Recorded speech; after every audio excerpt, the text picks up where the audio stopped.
Fala galera, beleza? Tô vindo aqui pra mais um vídeo, galera. Hoje como tirar um erro do Minecraft e ele não tira blocos. Então vamos lá. Esse tutorial vai ser pequenininho, galera, vai ser bem rápido. Então vamos embora. Aí você, por exemplo, você cria um mundo aqui normal, vou deixar isso perto. E aí você foi criar em sobrevivência.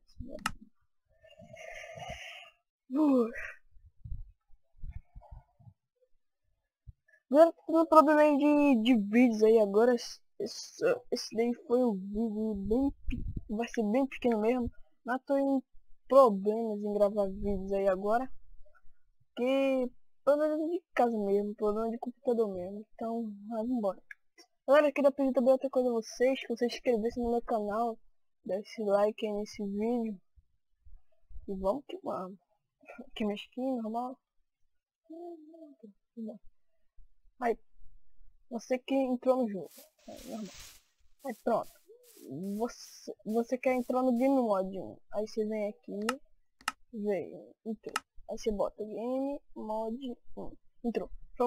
Aí você queria pegar alguma coisa aqui, você vem, pronto.